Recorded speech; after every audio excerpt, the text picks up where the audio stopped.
नमस्कार, रिपब्लिक भारत आप देख रहे हैं, मैं आपके साथ सागर मिश्रा। शुरुआत करने जा रहे हैं फाइनल कट की। माँ बाप जो बच्चों को उंगली पकड़कर चलना सिखाते हैं, जो खुद भूखे रहकर बच्चों का पेट पालते हैं, जो अपनी पूरी जिंदगी उनकी परवरिश में लगा देते हैं, लेकिन जब वही बेटे अपने ही माँ बाप की जिंदगी छीन ले तो सवाल एक सिर्फ हत्या का नहीं रहता, रिश्तों के अस्तित्व पर उठ जाता है। गाजियाबाद से आई एक खबर सिर्फ डबल मर्डर की नहीं है, बल्कि उन संस्कारों की हत्या की कहानी है जिन पर हर परिवार टिका होता है। देखिए आप।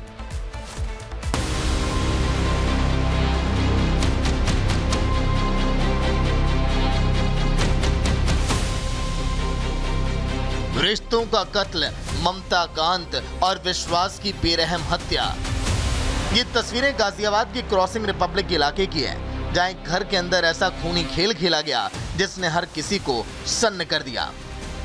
आरोप है कि दो बेटों ने अपने ही माँ बाप को इतनी बेरहमी से पीटा कि दोनों की सांसें हमेशा के लिए थम गई। जिस घर में माँ की दुआएं गूंजती थी, वहीं चीखें सुनाई दी। जहां पिता का प्यार बरसता था, वहीं उनके खून से फर्श लाल हो गया। बताया जा रहा है कि देर रात घर के अंदर किसी बात को लेकर दोनों बेटों और माँ बाप के बीच विवाद शुरू हुआ। बहस बढ़ी, गुस्सा बढ़ा और उसके बाद वो हुआ जिसने इंसानियत को तार तार कर दिया और अपनों के हाथों ही दो जिंदगियां हमेशा के लिए बुझ गई। एक तरफ इधर रिश्तों का कत्ल हो रहा था, तो वहीं घर में रहने वाले किराएदार ने चीख पुकार सुनी। उसे लगा कि मामला सामान्य नहीं है। हंगामा बढ़ता दिख किराएदार ने दरवाजा खटखटाया, लेकिन तब तक सब कुछ खत्म हो गया था। नीचे से आवाज आई चिल्लाने की, तो हम बोल पड़े। फिर हमने कही अरे भैया क्या हो गया, क्या हो गया, दरवाजा खोल लो, हमारा दरवाजा खोल लो। उन्होंने खुला नहीं।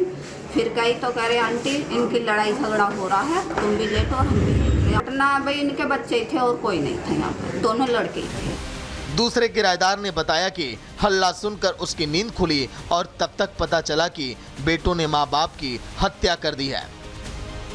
पड़ोस में रहने वाले ने बताया गंगा शरण अखबार बेचते थे और इसी से उनके घर का खर्च चलता था। कुछ महीने पहले गंगा शरण ने अपने पड़ोसी से दर्द शेयर किया था और बताया था कि घर के लिए सब कुछ उन्हें ही करना पड़ता है, दोनों बेटे कुछ नहीं करते। 6 महीने पहले इन्होंने एक बात मेरे से शेयर करी थी दुकान में बैठ के, डॉक्टर साहब मैं देख लूँ सारे घर का बिल खर्चा मैं देता हूँ और औलाद कुछ भी नहीं करती। तो मैंने ये कहा कि भाई गंगा शरण जी आप ऐसा करो, औलाद को सारी धन दौलत बांटो, अपने ऊपर मत लो, कहीं ऐसा ना हो ये तुम्हारे ऊपर हावी हो जाए। अब जैसे मुझे तो सुबह पता लगे अखबार देखने आया मैं आ गया। गंगा शरण जी क्या काम करते थे? अखबार बेचने का काम। अखबार का काम। और इनके बच्चे क्या करा करते थे? बच्चे इनकी तो नहीं पता, हमारा ही ढोला ही तो फैमिली इनकी दिक्कत में थी। इस पूरी घटना का खुलासा उस समय हुआ जब मकान में रहने वाले किराएदार ने झगड़े और मारपीट की आवाज सुनकर डायल 112 पर पुलिस को जानकारी दी। अगर समय रहते सूचना नहीं दी जाती तो घटना का पता लगने में और देर हो सकती थी। घटना की जानकारी मिलते ही मौके पर पुलिस पहुंची। पति पत्नी को तुरंत अस्पताल में भर्ती कराया गया। अस्पताल में डॉक्टरों ने मृत घोषित कर दिया। इधर पुलिस ने घटनास्थल से सबूत इकट्ठा किए और आरोपी दोनों बेटों को हिरासत में ले लिया गया। अभी दोनों बेटों से पुलिस अब पूछताछ कर रही है। पुलिस अब ये पता लगाने में जुटी है कि आखिर ऐसा क्या हुआ कि जिन माँ बाप ने जिंदगी दी, दोनों बेटों ने उन्हीं माँ बाप की जिंदगी क्यों छीन ली। सूचना प्राप्त हुई कि वह एक किराएदार द्वारा यह सूचना दी गई कि उसके मकान वाली गंगा शरण और उनकी पत्नी बिमलेश तथा उनके दोनों लड़के दीपक तथा ललित के द्वारा आपस में झगड़ा किया जा रहा है, जिसमें बिमलेश व गंगा शरण को गंभीर चोटें आई हैं। सूचना पर क्रॉसिंग रिपब्लिक पुलिस तत्काल मौके पर पहुंची, वहां पर छानबीन किया और जो घायल अवस्था में गंगा शरण और बिमलेश जी थी इनको तत्काल अस्पताल भिजवाया गया। वहाँ पर डॉक्टर के द्वारा उनको मृत घोषित कर दिया गया। उनके जो आरोपी दोनों लड़के थे दीपक और ललित, उनको पुलिस हिरासत में ले लिया गया। उनसे गहराई से पूछताछ की जा रही है और तहरीर प्राप्त कर अन्य वैधानिक कार्रवाई सुनिश्चित कराई जा रही है। फिलहाल पुलिस शुरुआती जांच में इसे पारिवारिक विवाद मान रही है, लेकिन सवाल सिर्फ विवाद का नहीं है। सवाल ये है कि क्या कोई विवाद इतना बड़ा हो सकता है कि बेटे अपने ही माँ बाप के कातिल बन जाएं? माँ बाप बच्चों के लिए पूरी दुनिया से लड़ जाते हैं, लेकिन गाजियाबाद की इस घटना में बेटों ने सिर्फ अपने माँ बाप की जान नहीं ली, बल्कि उस भरोसे को भी मार डाला जो हर माँ बाप अपने बच्चों पर करता है। उन्होंने उस ममता का भी गला घोट दिया और उन रिश्तों को भी लहूलुहान कर दिया जिसे दुनिया का सबसे पवित्र रिश्ता माना जाता है। Bureau report, Republic Bharat. वहीं बिहार में अपराधियों के हौसले किस कदर बुलंद हैं, इसका एक खौफनाक उदाहरण हम आपको दिखाएंगे, क्योंकि ये तस्वीरें मुजफ्फरनगर से सामने आई। यहां पर एक रिटायर्ड बैंक मैनेजर और उनकी पत्नी की उनके घर में चाकुओं से कूदकर बेरहमी से हत्या कर दी गई। वारदात इतनी सुनियोजित थी कि बदमाशों ने एक एक करके दोनों को मौत के घाट उतार दिया और वहां से रफूचक्कर हो गए।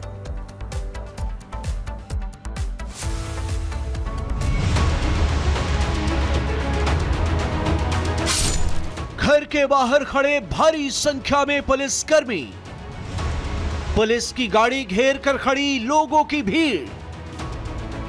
ये तस्वीरें बिहार के मुजफ्फरपुर जिले की हैं, जहां एक रिटायर्ड बैंक मैनेजर और उनकी पत्नी की चाकू से गोदकर हत्या कर दी गई। एक ही परिवार की दो जिंदगियां हमेशा के लिए खत्म हो गई। मुजफ्फरपुर के रामबाग चौड़ी मोहल्ले का ये वही घर है जहां सोमवार की शाम एक ऐसी खामोशी छाई जो पूरे शहर को दहला गई।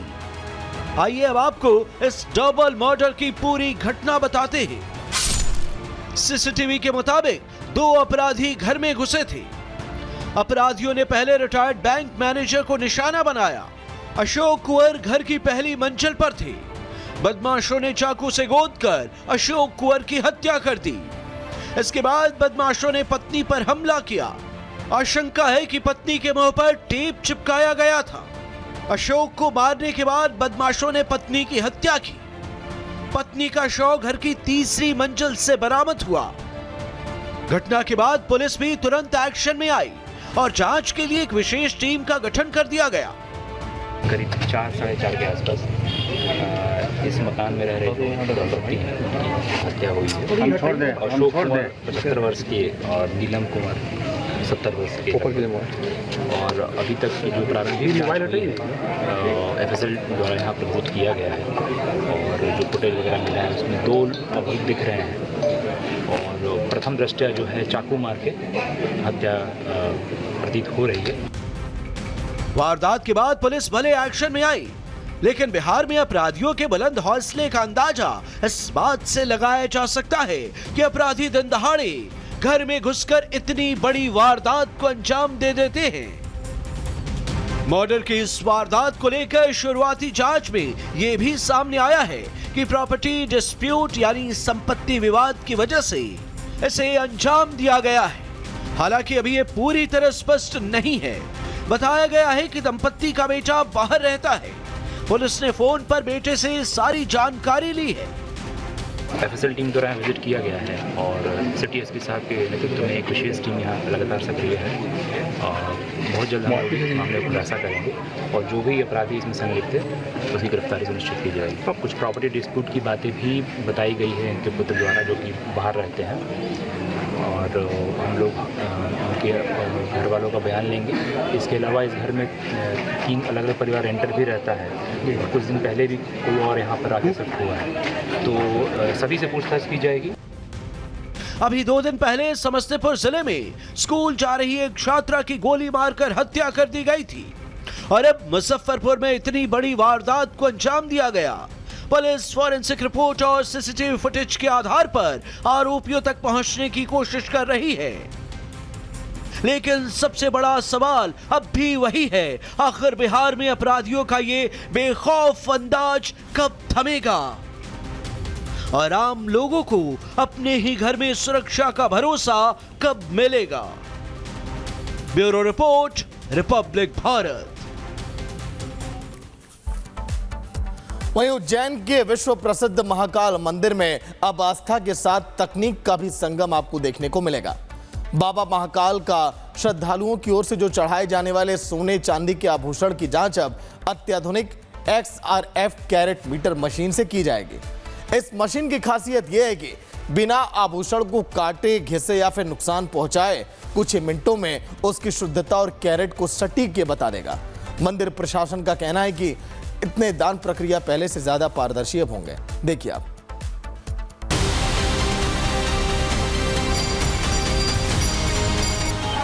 उज्जैन बाबा महाकाल की नगरी। महाकाल के चरणों में हर दिन करोड़ों श्रद्धालु अपनी श्रद्धा अर्पित करते हैं। कोई फूल चढ़ाता है, कोई प्रसाद, तो कोई सोने चांदी के बहुमूल्य आभूषण। अब इन आभूषणों की जांच भी उतनी ही आधुनिक होगी जितनी आधुनिक होती जा रही है मंदिर की व्यवस्थाएं।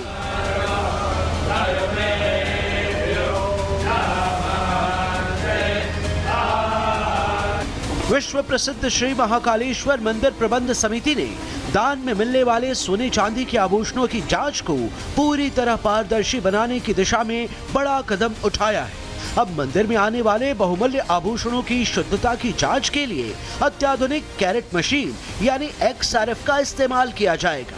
इस मशीन से दान में मिले सोने चांदी की गुणवत्ता और कैरेट का पता कुछ ही मिनटों में लगाया जा सकेगा। बीते 1 साल से महाकाल मंदिर समिति इस मशीन को लाने का प्रयास कर रही थी, अब जाकर ये पूरा हो सका है।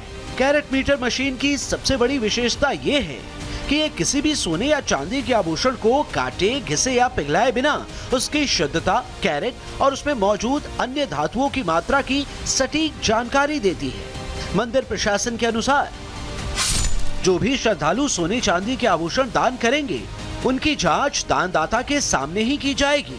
इससे दान प्रक्रिया पूरी तरह पारदर्शी होगी। मंदिर के रिकॉर्ड में दर्ज होने वाली जानकारी प्रामाणिक रहेगी। मशीन आने के बाद डिप्टी कलेक्टर सिम्मी यादव खुद मंदिर के कोठार क्षेत्र में पहुंची, जहां मशीन का इंस्टॉलेशन किया जाना है। उन्होंने निर्देश दिए कि इसे जल्द से जल्द शुरू किया जाए। महाकाल मंदिर में कैरेटोमीटर नामक जो मशीन है, अत्याधुनिक मशीन है, जिससे सोने चांदी की जो शुद्धता की जांच है वो ऑन द स्पॉट की जाती है विदिन अ सेकेंड। उसको जो है वो CSR फंड के माध्यम से SBI बैंक के द्वारा जो है वो खरीदा गया है और वो मशीन जो है वो मंदिर में इंस्टॉल हो चुकी है। संभवतः कल से वो कार्यशील हो जाएगी। इसका जो मुख्य उद्देश्य है वो पारदर्शिता है, ताकि जो भी श्रद्धालु बड़ी भक्ति भावना से भगवान के लिए आभूषण अर्पित करते हैं तो उनके सामने ही उसका जो है वो परीक्षण उपरांत उनको रसीद प्रदान की जाएगी। मंदिर परिसर में कैरेट मीटर मशीन के लिए एयर कंडीशनर रूम तैयार किया जा रहा है। संभावना जताई जा रही है कि मशीन से महाकाल मंदिर में दान किए जाने वाले सोने चांदी की जांच जल्द शुरू हो जाएगी। अब तक जो भी श्रद्धालु यहाँ सोने चांदी का दान करते थे उसे जांच करने में कुछ वक्त लग जाता था, क्योंकि इसकी जांच मैन्युअली की जाती थी। लेकिन इस मशीन के आने के बाद एक बटन दबाते ही ये पता चल जाएगा कि जो भी सोने चांदी दान किए जा रहे हैं उसकी शुद्धता कितनी है। अभी तक जो है इस तरह की जो मशीन है ये महाकाल मंदिर में एक अभिनव पहल है और ई-गवर्नेंस और टेक्नोलॉजी की ओर बढ़ता कदम है मंदिर समिति का। इससे समय की बहुत ज़्यादा बचत होगी। पहले क्या होता था कि हम मैनुअली जो है वो मूल्यांकन करते थे, जिसमें संभवतः 1 से 2 दिन का टाइम लग जाता था। लेकिन अब ये होगा कि on the spot within a second, जैसे ही हम ऑर्नामेंट्स को उसके केबिन में रखेंगे वो विदिन अ सेकेंड एक की प्रेस करते ही हमको उसमें बता देगी कि सिल्वर और गोल्ड या XYZ और जो भी धातु है उसका परसेंटेज कितना है। दरअसल इस मशीन को मंदिर में लगाने के पीछे मुख्य उद्देश्य दान की पारदर्शिता बनाए रखना है। इस तरह की मशीन महाकाल मंदिर में ई-गवर्नेंस की एक नई पहल है और टेक्नोलॉजी की ओर बढ़ता नया कदम है। जो भी श्रद्धालु मंदिर में सोना चांदी दान करेंगे उनके आभूषणों की तुरंत जांच की जाएगी और शुद्धता की रसीद भी दी जाएगी। Bureau report, Republic Bharat. वहीं दिल्ली के बीके दत्त कॉलोनी में आग की वो तस्वीरें सामने आई जिन्हें देखकर किसी की भी रोंगटे खड़े हो जाएं। आग की लपट इतनी भीषण थी कि कुछ ही मिनटों में पूरा कमरा धधकने लगा और जब तक दमकल की टीम पहुंचती 3 जिंदगियां हमेशा के लिए बुझ गई। मां और उसकी 2 मासूम बेटियां। अब सवाल सिर्फ आग का नहीं है, सवाल यह है कि आखिर ये हादसा था या फिर खुदकुशी। देखिए आप।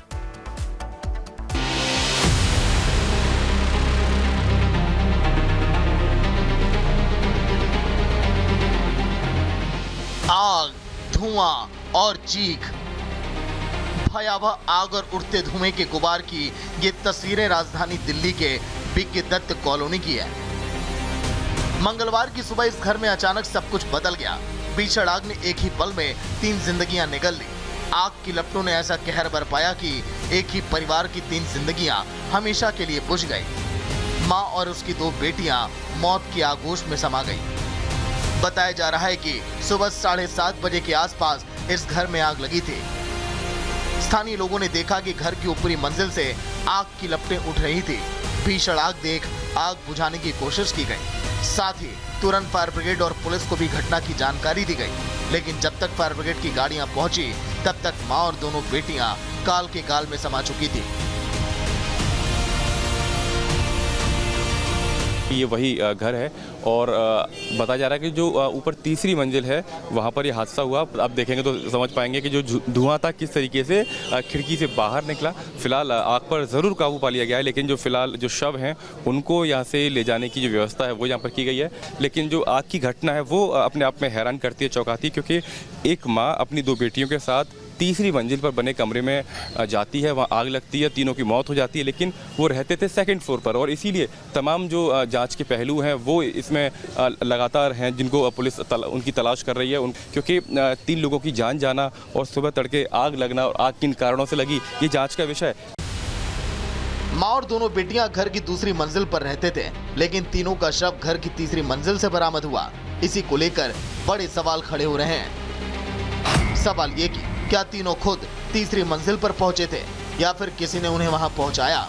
आग तीसरी मंजिल पर कैसे लगी? आग लगी थी या लगाई गई? क्या तीनों की मौत के पीछे कोई साजिश थी? बहरहाल इन सवालों के जवाब तो जांच के बाद ही सामने आएंगे। उधर स्थानीय लोगों ने बताया कि जिस घर में आग लगी थी वो एडवोकेट का घर था। घटना के वक्त एडवोकेट घर में नहीं थे, उनकी पत्नी और 2 बच्चियां घर में थी। ठीक है, तो वो ऊपर जो हैं वो एडवोकेट हैं, मोहित, उनका घर है। वो उस समय घर पे नहीं थे। तो उस समय जब आग लगी है तो कोई स्पार्क के कारण ऐसा कुछ सुना है, मैं स्पार्क हुआ है और फिर उसके बाद घर में पर्दों में या किसी चीज़ में आग लगी है। और ये सुना कि शायद एसी में भी फिर बाद में आग लगी है, कुछ आवाज़ें भी आई हैं। उसके बाद फिर भीड़ इकट्ठी हुई है और कोई ऊपर जा नहीं पाया। उसके बाद ये पता है कि कोई उतार नहीं पाया, उनको सेफ नहीं कर पाया। उसके बाद जितने हैं टीम सब आई हैं, उन्होंने कोशिश किया, फायर ब्रिगेड आई है, उन्होंने सीढ़ी लगाई है, ऊपर गए हैं, पानी डाला है और बाद में ये रिपोर्ट आई है कि वो शायद उनकी हालत ठीक नहीं थी। एक रिश्तेदार ने बताया कि पति पत्नी में कोई विवाद जैसी बात नहीं थी, इसलिए साजिश जैसी कोई बात नहीं हो सकती। फ़ोन आया था हमारे पास भी, मैं अभी दिल्ली रहता हूँ लोकल में, 1 घंटे पहले फ़ोन आया था कि ऐसे से बात हो गई। लेकिन कभी कोई इनके परिवार में किस तरह का कोई विवाद की, कोई हमारे जैसे हम भी लोकल के आदमी, किसी प्रकार की कोई बात नहीं आई, ना सुनने में आई। और मैं समझता हूँ ना ही कोई ऐसी कोई एफआईआर वगैरह हुई है कभी, जैसे होता ना कुछ, जैसे कुछ नहीं है। और जो मेरे साधु साहब थे वो 30 हज़ारी कोर्ट में वाइस प्रेसिडेंट रहे हैं, 30 हज़ारी कोर्ट के अंदर। और इनका बेटा है ये रिक्की शर्मा, ये भी कोर्ट में है, इनकी बेटी है वो भी कोर्ट में वकील है। कमरे में मिले हर सुराग की बारीकी से जांच की जा रही है। पुलिस ये पता लगाने की कोशिश कर रही है कि आग शॉर्ट सर्किट से लगी या इसके पीछे कोई दूसरा माजरा है। बहरहाल 3 मौतों ने इस पूरे मामले को रहस्य बना दिया है। दिल्ली के बीके दत्त कॉलोनी के इस घर में आग बुझ जरूर गई है, लेकिन कई अनसुलझे सवाल भी छोड़ गई है, जिसके जवाब का इंतजार है सबको। Bureau report, Republic Bharat. एक बड़ी खबर, धर्मेंद्र प्रधान का राहुल गांधी पर हमला, छात्रों को राजनीतिक हथियार बनाया। नीट पर चर्चा के लिए सरकार तैयार है। प्रधान ने कहा कांग्रेस राजनीतिक तमाशा कर रही है, कांग्रेस का मकसद समाधान नहीं, समाधान के लिए सरकार प्रतिबद्ध है, धर्मेंद्र प्रधान का कहना। तस्वीरें आज के दिन आपके सामने आई थी जब राहुल गांधी पीएम आवास के सामने धरने पर बैठे थे, वहां पर लेट तक गए, साथ मिला था अखिलेश यादव का। और उसी पर अरविंद केजरीवाल ने भी हमला बोला था कि आखिर ऐसा क्यों, जंतर मंतर ना जाकर आपने पीएम आवास चुना, आपने पूरे इस आंदोलन का रुख मोड़ा। इसके अलावा बीजेपी भी हमलावर है, क्योंकि नीट पर चर्चा के लिए सरकार तैयार है सदन के अंदर। उसके बाद राहुल गांधी की मांगे अलग हैं और उन्होंने गुपचुप तरीके से पीएम आवास के सामने धरना दिया। प्रियंका गांधी और तमाम कांग्रेसी नेताओं के साथ पहुंचे। पहले हिरासत में लिया गया कुछ नेताओं को, उसके बाद अब छोड़ भी दिया गया।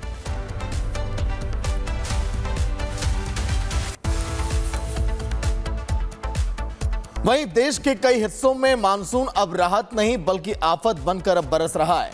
कहीं बाढ़ ने शहरों को डुबो दिया तो कहीं भूस्खलन ने रास्ते को निगल लिया। जम्मू कश्मीर, हिमाचल, उत्तराखंड और असम में तबाही की डराने वाली तस्वीरें हर दिन अब सामने आ रही हैं। हालात सिर्फ भारत तक सीमित नहीं है, बल्कि विदेशों में भी बारिश और बाढ़ ने इस समय तबाही मचाई हुई है। आसमान से बरसते बादल, कुदरत का कहर और ये रौद्र रूप देखिए।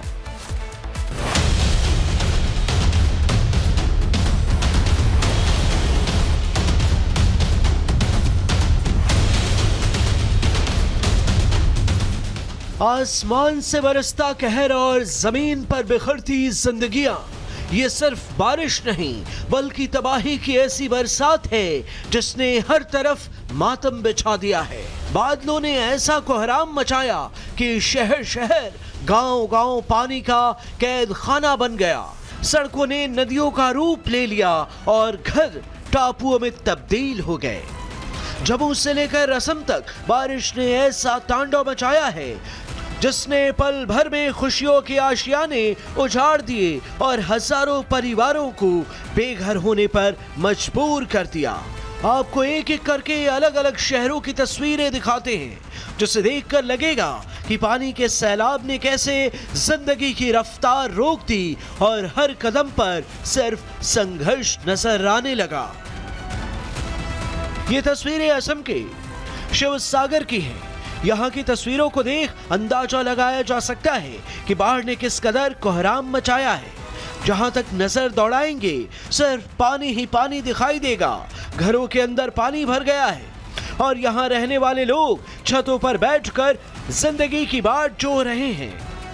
डिजास्टर मैनेजमेंट की टीम लगातार पूरे इलाके में जा रही है और जो लोग फंसे हैं उन्हें निकालकर सुरक्षित स्थान पर पहुंचा रही है।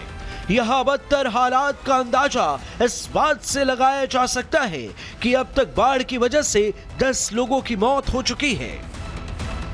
कुदरत की दहाड़ के आगे पहाड़ी इलाके भी बेबस हैं। ये तस्वीरें उत्तराखंड की हैं, जहां हालात बिगड़ने पर मसूरी मार्ग को बंद कर दिया गया।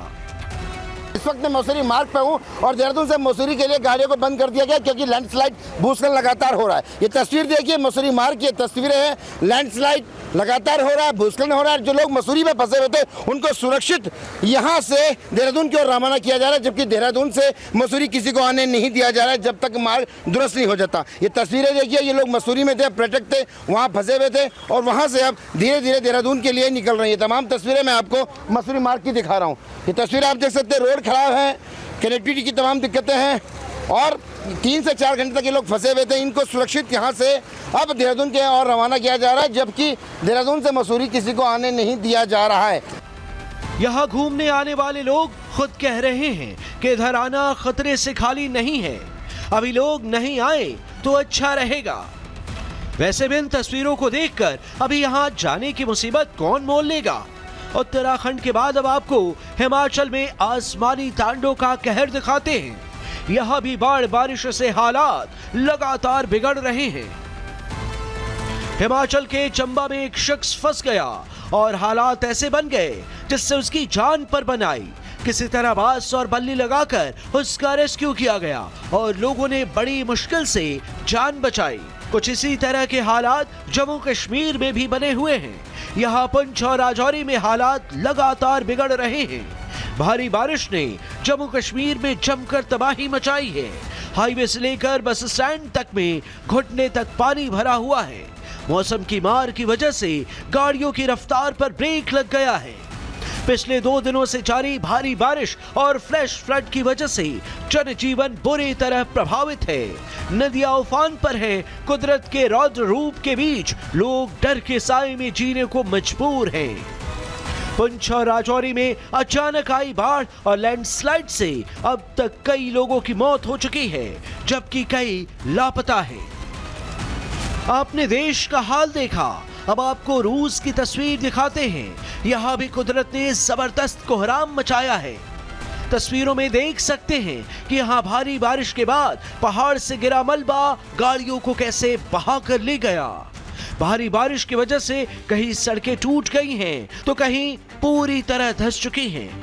पहाड़ से गिरे मलबे की रफ्तार इतनी तेज है कि ये उखड़कर सड़क तक भी आ गया, जिसकी वजह से लोगों को भारी परेशानी हो रही है। ऐसा ही कुछ हाल अफगानिस्तान में भी है। यहाँ पहाड़ से उतरा मलबा न जाने कितने घरों को बहा कर ले गया। आसमानी आफत ने यहाँ भी भारी क्षति पहुंचाई है। बारिश जो कभी राहत और कभी खुशखबरी का संदेश लेकर आती थी, आज वही आफत बनकर बरस रही है। कहीं बाढ़, कहीं भूस्खलन, कहीं टूटती सड़कें तो कहीं उखड़ते आशियाने। कुदरत का ये रौद्र रूप बता रहा है कि इसके आगे इंसान की सारी ताकत कितनी छोटी पड़ जाती है। फिलहाल मौसम विभाग ने कई इलाकों में अभी और भारी बारिश का अलर्ट जारी किया है। ऐसे में आने वाले कुछ दिन बेहद सतर्क रहने के हैं, क्योंकि आसमान से बरसती ये आफत कब किसकी जिंदगी को अपनी चपेट में ले ले कोई नहीं जानता। Bureau report, Republic Bharat.